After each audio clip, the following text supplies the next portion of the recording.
Hello students, welcome to svtech knowledge. In last class we have discussed how to install VS Code for Java and JDK installation. Today we are going to discuss our basic programs and how to compile and run Java programs. If you are visiting my channel for the first time, please do subscribe to my channel and support me. So for explaining with example, I have given a program here. Take a program, go to src and write a program f.java. So f is my class name or my program name, I call f.java. For program I am taking this one, copy and paste. So instead of main method I have given f.java, so here also I have to give f and run the program. So hello world. So here what is public, what is class, what is void main, everything I will explain. Okay, here in C language we have printf, right? So printf is used as output statement. Whatever the things we want to see in the output, as output we will write in printf. In Java, instead of printf we write system.out.println. So whatever you write in system.out.println, that will appear in our output. Okay, so here suppose I have given only one system.out.println. So here I am giving another one, system.out.println, copy, I am pasting here. Instead of hello world I am giving I am Mahesh. Okay, I am giving I am Mahesh, and every time you have to save the file and run it. So here you can see our output. Instead of hello world it given two, hello world and I am Mahesh. Suppose if you want another, instead of hello world I am giving svtech knowledge. Okay, svtech knowledge, and I am running the program. Here you can see hello world, I am Mahesh and svtech knowledge. Like this you can create n number of output statements using system.out.println. So this is how you are going to print anything. Instead of printf in Java we are using system.out.println. Okay, so next, suppose if you want to print any numbers, here I am printing only strings, right? So for strings I am going to use double quotes. So if it is number I no need to use double quote, I am directly giving 789 and run. So here you can see 789. Whatever the number I want to print, I can give directly to system.out.println. Suppose I am giving no need of double quotes also. Suppose I am giving 546. So instead of hello world I am giving 546 without any double quotes and everything. So just if you want to print any number you will give like this 546 here printed, you can see. So instead of svtech knowledge I am giving 45.32, means a floating point number I wanted to print here. We will see what happens. So here you can see 45.32, means here you no need to mention any data type to print in system.out.println. Whatever you want to see in output console you can write here. Okay, whatever you want to see in output console you have to write in system.out.println. So here I will explain everything, public, static, void main, everything I will explain. Wait, please do wait. So suppose if you want to do calculations, okay, suppose I wanted to do 17 into 35. So here you can do directly like this. Instead of this number I am giving 23 into 2. So I will see output what happens.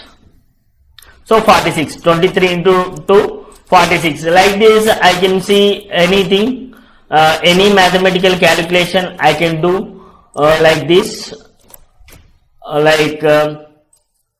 45 divided by 5. Okay, so I am running the program. You can see here 46, 23 into 2 is 46 and 45 by 5 is 9. Like this you can print any numbers and calculations and strings in our program. So here now I am going to show you how the compiler works, how the interpreter works in the background of this program.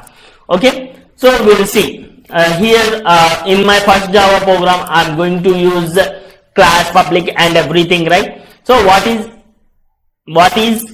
class? Class is a keyword. In C language we have totally 32 keywords, right? Same like that in Java also we have some keywords, pre-reserved words we call. So class is a pre-reserved word. It is collection of objects, its methods. Okay, we will discuss about class in later. So class is the main file which we give our program name also. So class name should be our program name, whatever we are giving .java with like that, right? So that is class. So public. So public is access modifier, or we call it access specifier.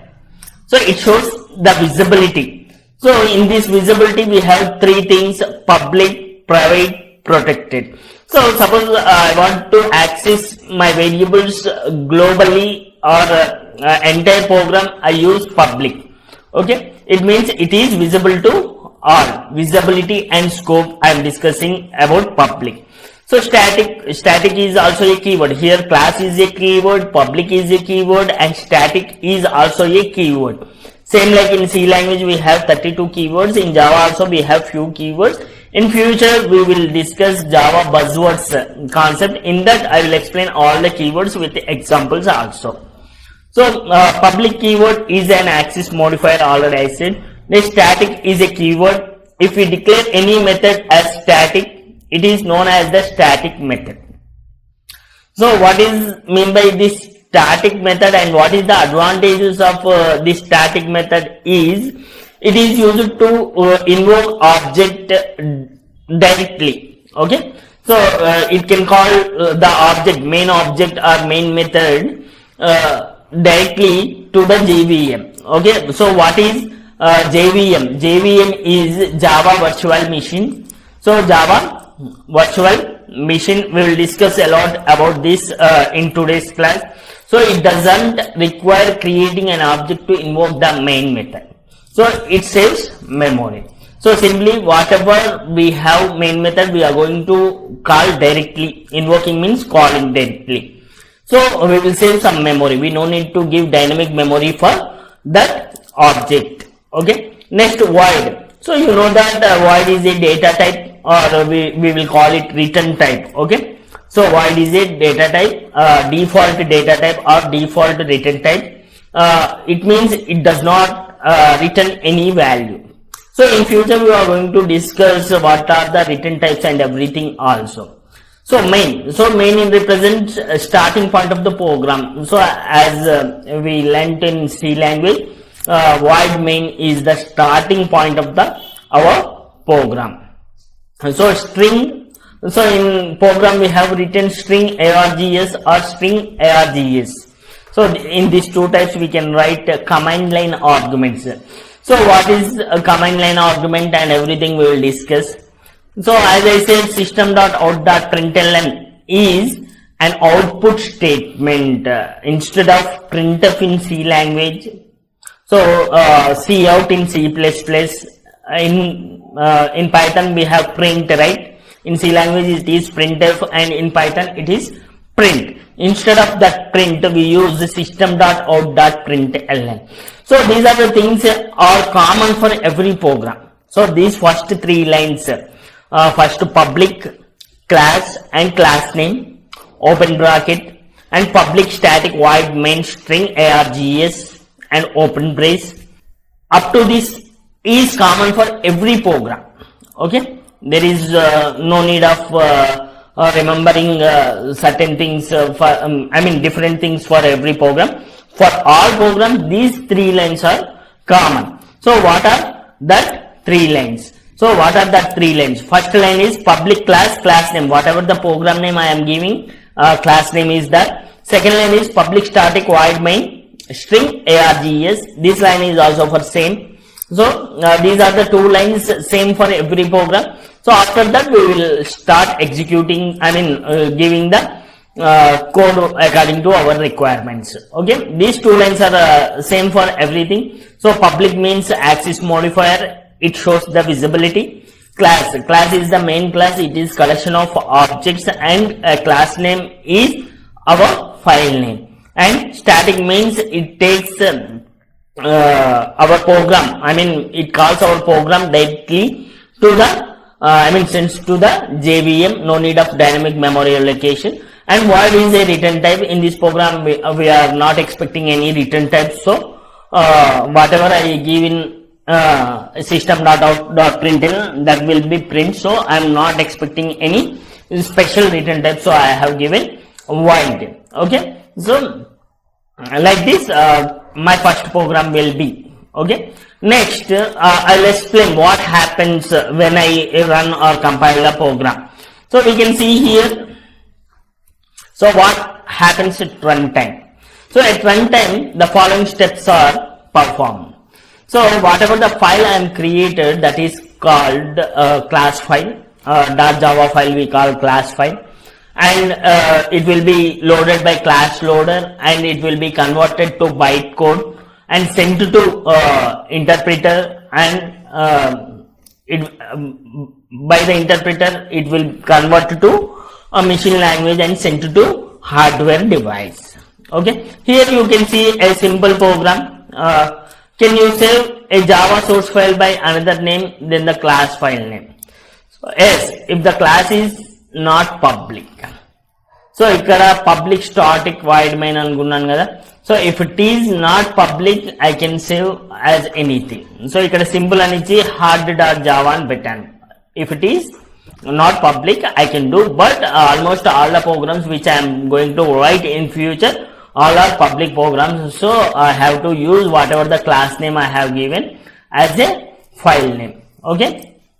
Next, after the writing this code through the compiler, it will be through the compiler it will be converted as .class file, which is called as byte code.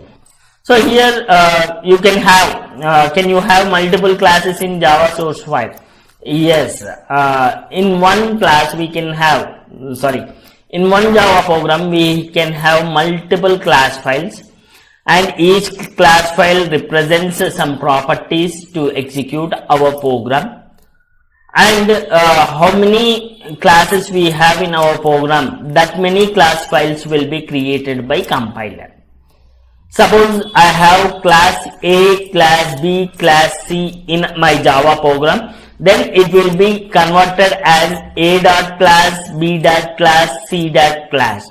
So whatever the files I am giving as .java files and whatever the classes I have, that will be converted to .class files by class loader. So here we will discuss what are the differences between JDK, JRE and JVM. So here I will give simple definitions. In future I am going to discuss in deeply. So you know that already JVM means Java Virtual Machine. It is an abstract machine. It is called a virtual machine because it doesn't physically exist. So Java Virtual Machines doesn't exist physically. So it is called virtual machine. Virtual means imaginary, abstract.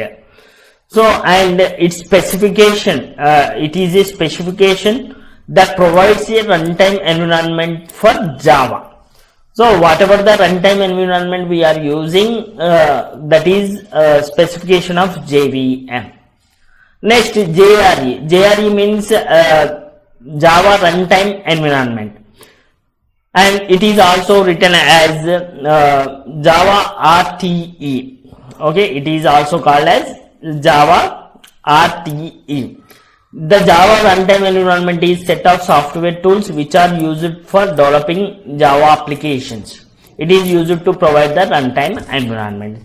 So JVM is also a runtime environment and JRE is also a runtime environment. But JVM is a virtual runtime environment which doesn't have any physical existence. But JRE is a runtime environment which is set of software tools used to develop Java applications, either web applications or mobile applications. JDK means Java Development Kit. So while I am installing my Java program, I have installed JDK 17 version in last class. So the JDK means Java Development Kit. Whatever the environment you need to develop Java applications, it gives that software environment, and it is physically exist, and it contains JRE plus development tools. So JDK inbuilt, it contains JRE, Java Runtime Environment, along with development tools which are required for JDK, like applets, all these things. So this is the major differences between JDK, JRE and JVM. Okay. So in next class we will discuss all these data types and local variables, global variables, everything.